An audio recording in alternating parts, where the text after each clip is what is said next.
Peace community, what's up? What's up? Welcome to A Loving Lens, where we embrace Black history, Black culture, and Black people through a lens of love, truth, and critical thought. In this video, I want to introduce a concept to the collective consciousness called the 21st Century Slave Master Syndrome by Dr. Chiaku Hanson, and she coined this term based on what I know in January 2017. The original article was published on Huffington Post January 14, 2017, and I will be reading an excerpt from it for a larger conversation and discussion to stem from this. Before we delve into the meaning of the title of this article, 21st Century Slave Master, let us first start by describing post-traumatic slave syndrome. Dr. Joy DeGruy was the key researcher behind post-traumatic slave syndrome. She is a nationally renowned educator who created the post-traumatic slave syndrome theory. Post-traumatic slave syndrome arose after many ex-enslaved people experience socially dysfunctional relationships and struggles with self-destructive impulses. This experience did not fade over the generations, but has continued throughout the generations. Therefore, those that descend from ex-slaves, ex or formerly enslaved families may suffer from Dr. Joy DeGruy's post-traumatic slave syndrome.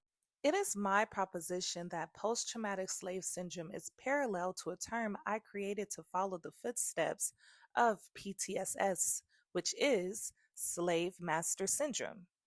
I, Chiaku Hanson, developed the term slave master syndrome after reading Dr. Joy DeGruy's research, which became apparent to me that those who descend from families that benefited from slavery would still be similarly impacted.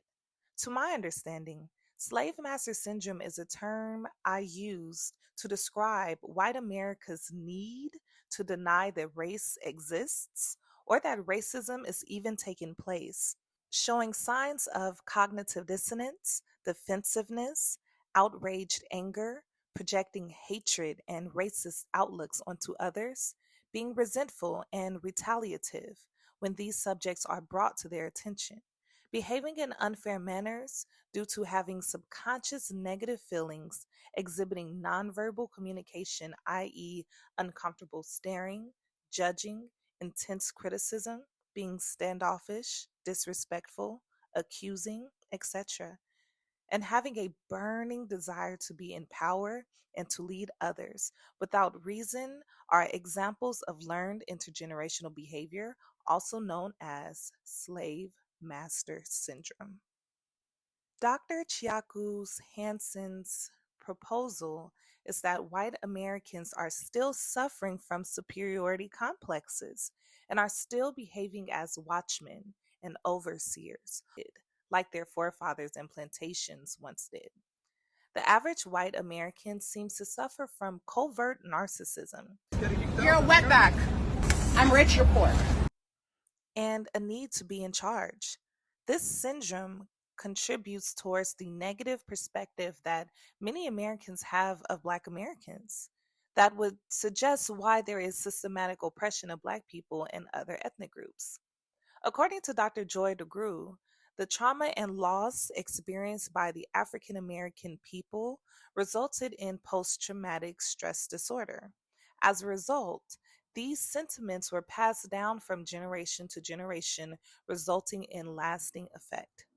It is thus my conclusion, and the my in this article is Chiaku Hanson, Dr. Chiaku Hanson. It is her conclusion from the evidence that we cannot ignore the effect on those who benefited slavery as well. White Americans were significantly advantaged by slavery while enslaved African people struggled. As a result of this inequity, white Americans have developed a set of social behaviors that denotes their dominance over other ethnic groups. The lack of social integration between white and Black Americans has led to a significant lack of empathy towards African Americans. Many non-color Americans are unwilling to integrate with people of color and have not partaken in any education about Black culture. This lack of education extends into the professional workplace where there can be discomfort when a person of color or a Black person is more advanced or has greater authority than a white person. I believe that these are examples of 21st century slave master syndrome. To my understanding, again, Dr. Chiaku Hanson, slave master syndrome is the need to deny the occurrence of racial prejudice in any of its forms.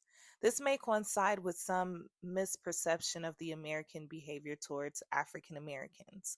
Some people who exhibit components of this syndrome may project their personal beliefs onto others, especially those beliefs that regard racism.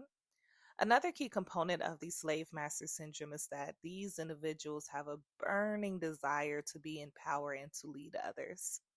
In this article, many examples of learned intergenerational behavior, which is symptomatic of both theories, were provided. These behaviors are hidden by covert actions and denial statements. However, these theories remain behind the subconscious actions that continue to oppress modern Black Americans. Dr. Chiaku Hanson is a clinical psychologist who developed the term slave master syndrome to explain how white folk, as a consequence of chattel slavery, may by and large be genetically predisposed to negative feelings and resentment towards Black folk, along with a deep desire to control the Black body. This ingrained compulsion manifests in ways that's both blatant and subtle, especially in the workplace. And y'all know what I'm talking about too. Many of the behaviors we once identified as microaggressions, quote unquote, which includes constant surveillance, questioning of Black expertise, tone policing, and undermining of Black authority, are in reality remnants of this deep seated social conditioning. For example, when Black professionals excel, we're often faced with excessive scrutiny, hostile work experiences and environments, or the expectation to perform excellence without recognition or reward. I have a couple of stories myself. This is not incidental, y'all. It is systematic. So, my question to you all, have you experienced this? And if so, how has this dynamic shown up in your workplace? Please share your thoughts and comments below as we work on some solution oriented approaches.